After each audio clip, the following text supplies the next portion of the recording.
Hello everyone, welcome to King's Path. Let's start your chess journey.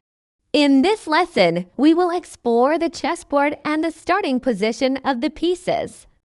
Remember, chess is more than a game. It trains your mind to think strategically, plan ahead, and stay focused.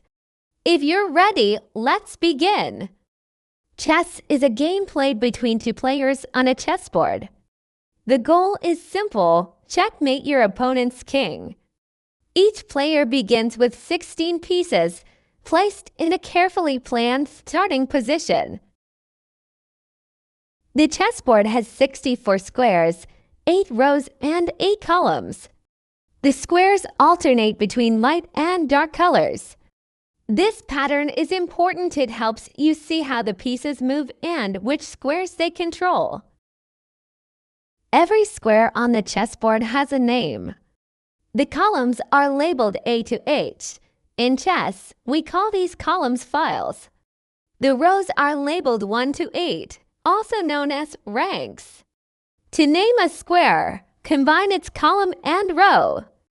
E7 means file E and rank 7. D5 means file D and rank 5. G6 means file G and rank 6. C3 means file C and rank 3. This system is used to record moves and talk about the game. The chessboard must be placed correctly. The rule is that the bottom right square must be light. From white's perspective, that square is H1. From black's perspective, it's A8. Now, let's see how the chess pieces are arranged on the board. White pieces start on ranks 1 and 2. Black pieces start on rank 7 and 8.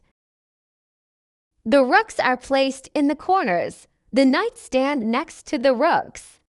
The bishops are placed next to the knights. In the center, the queen goes on her own color: white queen on white, black queen on black. The king stands right next to the queen. The pawns fill the second rank for white and the 7th rank for black. That's the complete starting position on the chessboard. Now, let's talk about the strategic areas of the chessboard. The most important part is the center, the 4 central squares, E4, D4, D5, and E5. Controlling the center gives you more space and stronger moves. That's why most openings begin with central pawn moves, like E4 or D4. But the center isn't only about those 4 main squares. Around them, there is another important area called the extended center.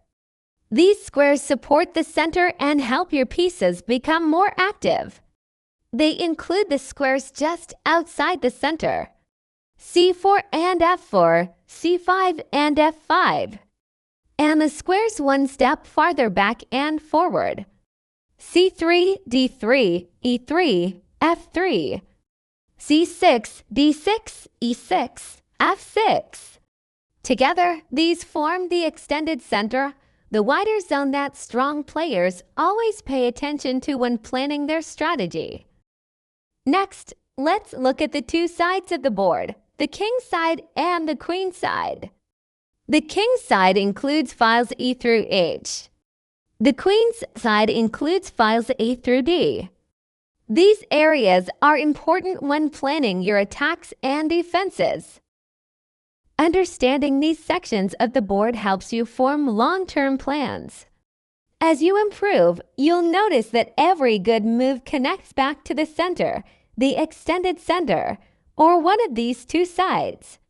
That's why knowing the board deeply gives you a big advantage. Now that we've learned the basics, let's take a moment to practice. I will ask a few questions about the board, and you can try to find the answers before we continue. First question: can you find the square H1? Take a moment and try to locate it on your board. Good. Let's move on. Next question: where is the square A8? Pause for a moment and look for it. All right, here's another one. Can you find the square A1?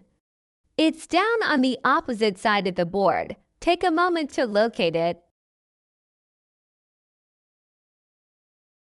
Good. Let's try a third one. Where is the square C6? It's not in the center, but it's getting closer. Look carefully before answering. Great. And one more. Can you point to D4? This one is closer to the center of the board. Take a little time to find it. Excellent. Now let's review the setup of the board. First, let's make sure the board is placed the right way. Look at the bottom right corner. Is that square a light square? If it isn't, turn the board until it is. Now let's review how the pieces start. Which route do the pawns go on? Think for a moment.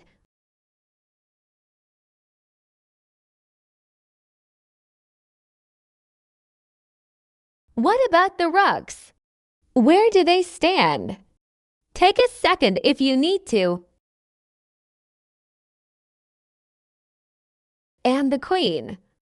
Does she start on a light square or a dark square? Remember the rule. The queen goes on her own color.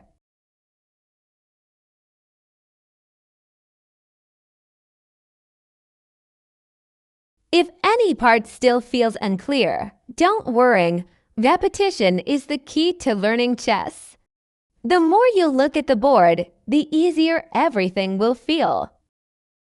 Here's a quick summary of what we covered today. First, you learned how to position the chessboard the correct way. Then, we explored how to read the names of the squares and how each coordinate works. We also went through the full starting setup of all the pieces, where the rooks, knights, bishops, queen, king, and pawns belong at the beginning of the game. After that, we talked about the center of the board, why it matters, and how controlling it can give you better moves and stronger positions. And we expanded that idea by exploring the extended center, the area around the 4 center squares that helps reinforce central control. Great work today! You're building a strong foundation. Keep it up! In the next lesson, we'll bring the pieces to life and learn how they move. For now, keep practicing. And if you enjoyed this lesson, consider liking and subscribing. It really helps the channel grow. See you next time!